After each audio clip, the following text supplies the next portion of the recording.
Shalom, everyone. This is TLV Talk. I'm Rabbi Mark Greenberg with the Tree of Life Bible Society. And I'm Joseph Greenberg, and we are so glad to have you back with us. This week's Torah portion is Vayelech, right? It starts right in Deuteronomy chapter 31. And it means, and he went. And this again, these are the shorter parshas leading to the rollback of the Torah after Simchat Torah or at Simchat Torah. Yeah, it's basically just chapter 31. Yes, it is. Yes, it is. Just that. And so we want to dive into this because there's some things in here that are really here. We have here that Moses is about to really basically sing his swan song. His days are becoming numbered. Right, that is next week's Torah portion. Okay, and he says, I'm 120 years old today in chapter 31. I am no longer able to go out and come in. And Adonai has said to me, and this is not something new, he said, you are not to cross over the Jordan. That's because why? He disobeyed. He disobeyed. He struck the rock twice instead of speaking to it. Mm-hmm. And he said, he will cross over before you. He will destroy these nations from before you and will dispossess them. In other words, you've got 1 million people on the east side of the Jordan about to cross over. And the peoples that are in that land, they still have to dispossess, as the TLV talks about it. So they've got a great task ahead of them. They're not home yet. They're not home free, as we like to say. Right. And so here's what Moses is doing. Yeah, basically he's saying God is saying Joshua will take them from here. Right. So we're getting close to the handing over of leadership. That's correct. Right? And Adonai actually, he's saying that Adonai will give them over to you, right, in verse 5. Right. And you are to do to them according to all the mitzvot that I'm commanding you. And then, he kind of gives them a pep talk. He's like saying, Hazak, be courageous. Hazak meaning be strong, right? In Hebrew. It says, do not be afraid or tremble before them, for Adonai your God, He is the one who goes with you. That's right. He will not fail you or abandon you. Which sounds, again, like a new covenant line. Right. In the book of Hebrews, it says, He will never leave you nor forsake you. Right, and it makes me think of so many different worship songs that talk about God always being there for you. That's exactly right. And again, it's a Torah concept. It is a Torah concept. And so he summoned Joshua. Now, there's a difference between the ordination and the actual taking over of leadership. Right. In previous chapters, we see that Joshua literally had the ordination in the tent of meeting. But here's what he said in verse 7. Then Moses summoned Joshua and said to him in the sight of all of Israel. So talk about that's one heck of a revival meeting. Right. You have a captive audience of 1 million plus.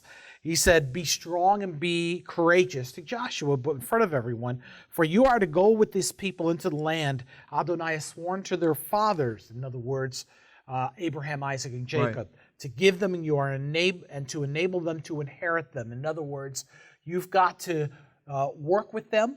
You've got to be a commander. You have to be a warrior. And he says, Adonai, He is the one who goes before you in verse 8. He will be with you. He will not fail you or abandon you. Do not fear or be discouraged. Right. I don't know any believer that couldn't take that verse and say, I'm claiming that as mine. Right, and also I want to point out that this happens twice, and I don't think it's a coincidence. Right. I think very often people forget that when you tell somebody something privately, it is not the same as telling that to them in a group setting. Oh yeah. Right, and that's what Adonai is, or what Moses is doing with Joshua and then the whole people of Israel. Yeah, it's kind of like he's leveling up the validation of who Joshua is supposed to be. Right. He's leveling that appointment from God upon his life. Yeah, and I think also a point, I give a feather in a cap for Moses because he's showing great leadership skill here. Yes, he is. And he's basically saying that not only do I believe in you, Joshua, but also I'm going to show Israel that That I'm putting behind you. Right, that I'm behind you. And I think very often some leaders forget how valuable that is. Oh, yeah. That when there's a transition of leadership, there needs to be an affirmation from the previous leader. And it's just so important. And that's what we see in this chapter. And not only a validation and an affirmation, but a pep talk. Exactly. So it's really quite a handover. A handoff, you know. Truly. And then it changes gears in verse 9. And he said, Moses wrote down this Torah. In other words, Moses is writing down all the instructions and gave it to the Kohanim, to the priests, and the sons of Levi who carry the Ark of the Covenant of Adonai, and to all the elders of Israel. There's something in here we're really excited to share with you. Then Moses commanded them, saying, at the end of every 7 years, watch this, in the set time of the year of canceling, what's that called? The Jubilee. That's the Jubilee year. During the Feast of Sukkot, interesting, right? When all Israel comes to appear before Adonai, your God, in the place he chooses, that's because Sukkot was one of the holidays, the feasts of the Lord, that all Jewish men were to appear before the Lord. Right. The other one is what? Yom Kippur? Or is it Shavuot? Shavuot and Passover. Shavuot and Passover. Shavuot, Passover, and Sukkot. Yes. Right. My and it's apologies. interesting that it is Sukkot. Very interesting. He chooses, you are to read this Torah before them in their hearing. In other words, at Sukkot, the nation of Israel at this point was to hear the entire Torah. Right. All 5 books of Moses. Right, and this is Sukkot. before synagogues. Right. Right, before people had the word around. This is the first established Public reading of the word. Right, but not only a public reading, but the first regular, frequent reading of the word, meaning that it's on some kind of rhythm, that it's on some kind of recurring every 7 years, right? And I think that that's something to be said because, in the Torah portion a few weeks ago, we talked about the fact that in Parsha Shoftim, we had talked about the fact that the king had been prophesizing he was supposed to read the Torah and write the Torah down and read it himself. Exactly. Right? Right. But this idea that now the whole Torah is written down and we want all of Israel to know it. And I love what it says as it continues. It says, gather the people, the men and the women and the little ones, and the outsider within your gates, so that they may hear and so they may learn, and they will fear Adonai your God and take care to do all the words of this Torah. So their children who have not known will hear and learn to fear Adonai your God all the days you live on the land you are to possess, or you are about to cross over the Jordan to possess. And I just think that that is really amazing. I don't think I've ever really taken the time to read that. Right.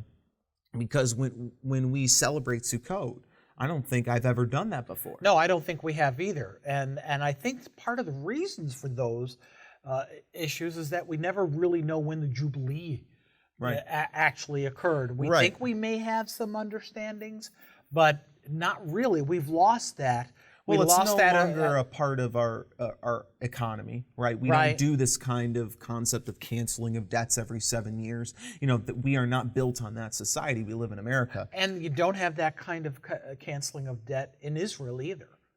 Right. That's gone by the wayside for whatever, probably most because of the destruction of the temple. But it does get you thinking, and I think that we've reiterated this a bunch of times in our TLV talks, that when there is a public reading of the word, revival happens. That is the reality. That is. And I think that is definitely something that the modern world has lost.